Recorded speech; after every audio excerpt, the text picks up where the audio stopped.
Hello, I'm James Alderson, local legend. Brought up in Havant, but don't hold that against me. Now live in Denmead, and my local town is Waterlooville. I'm a comedian by trade, I have to tell you that, because a lot of this won't be funny, and you'll wonder what I do with my life.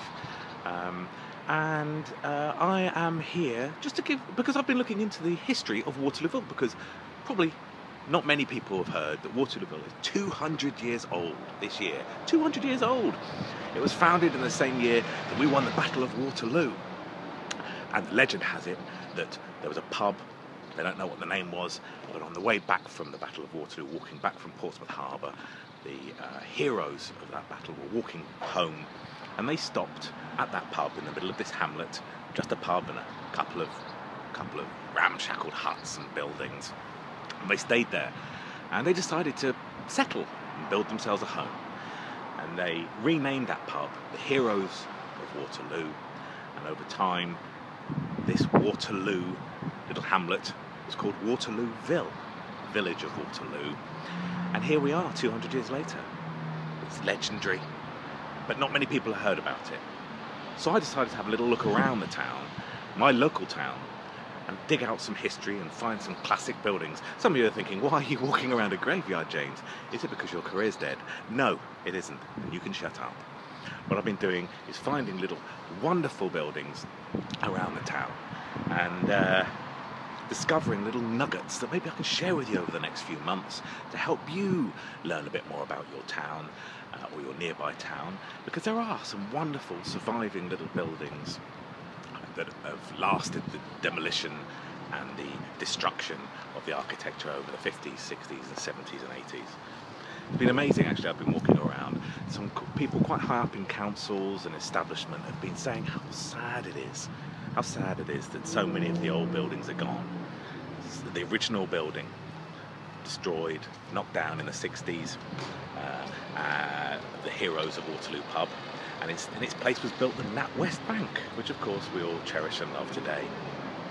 But behind me here is something very, very special indeed.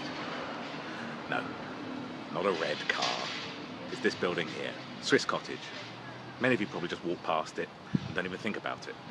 But it is the oldest residential building, well, the oldest building in Waterlooville, built in the 1830s, and it's now a Citizens Advice Bureau, of course. I'm sure many of you have used it.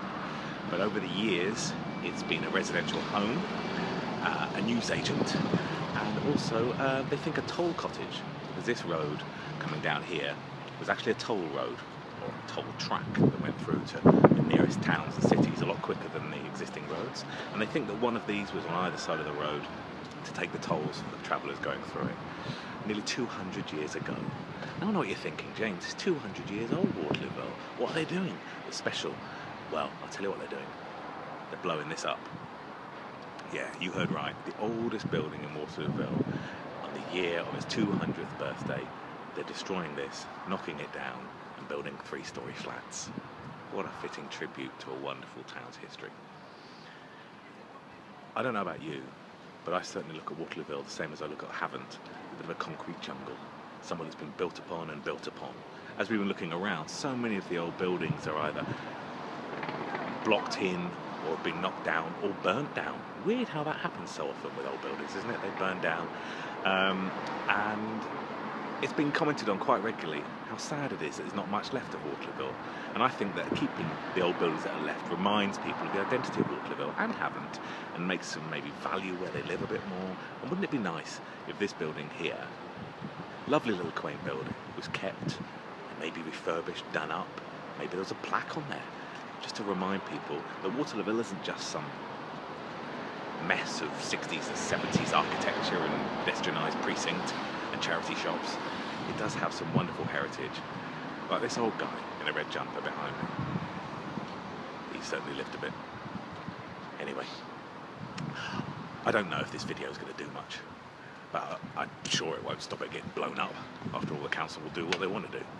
I just want to maybe raise some awareness that there are some wonderful parts of Waterlooville, and over the next couple of months I'm going to do some little vlogs. They're video blogs that these kids are creating.